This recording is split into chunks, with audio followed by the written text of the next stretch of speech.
The Gospel according to Mark, chapter 3. Again he entered the synagogue, and a man was there with a withered hand. And they watched Jesus to see whether he would heal him on the Sabbath, so that they might accuse him. And he said to the man with the withered hand, "Come here." And he said to them, "Is it lawful on the Sabbath to do good or to do harm, to save life or to kill?" But they were silent. And he looked around at them with anger, grieved at their hardness of heart, and said to the man, "Stretch out your hand." He stretched it out, and his hand was restored. The Pharisees went out and immediately held counsel with the Herodians against him, how to destroy him. Jesus withdrew with his disciples to the sea, and a great crowd followed from Galilee and Judea and Jerusalem and Idumea, and from beyond the Jordan, and from around Tyre and Sidon. When the great crowd heard all that he was doing, they came to him. And he told his disciples to have a boat ready for him, because of the crowd, lest they crush him. For he had healed many, so that all who had diseases pressed around him to touch him. And whenever the unclean spirits saw him, they fell down before him and cried out, "You are the Son of God." And he strictly ordered them not to make him known. And he went up on the mountain and called to him those whom he desired, and they came to him.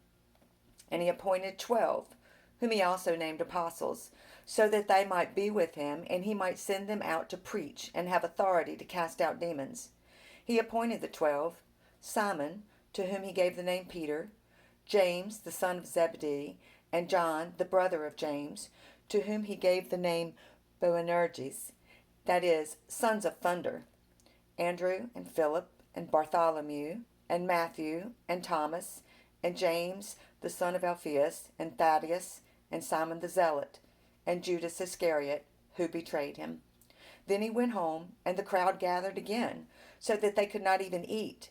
And when his family heard of it, they went out to seize him, for they were saying, "He is out of his mind." And the scribes who came down from Jerusalem were saying, "He is possessed by Beelzebul, and by the prince of demons he cast out the demons." And he called to them and said to them in parables, "How can Satan cast out Satan? If a kingdom is divided against itself, that kingdom cannot stand. And if a house is divided against itself, that house will not be able to stand. And if Satan has risen up against himself and is divided, he cannot stand, but is coming to an end.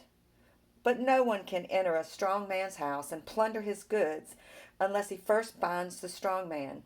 Then indeed he may plunder his house. Truly I say to you, all sins will be forgiven the children of man, and whatever blasphemies they utter. But whoever blasphemes against the Holy Spirit never has forgiveness, but is guilty of an eternal sin.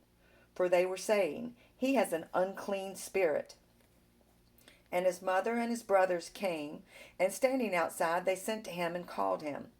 And a crowd was sitting around him, and they said to him, 'Your mother and your brothers are outside seeking you.' And he answered them, 'Who are my mother and my brothers?' And looking about at those who sat around him, he said, 'Here are my mother and my brothers. For whoever does the will of God, he is my brother and sister and mother.'"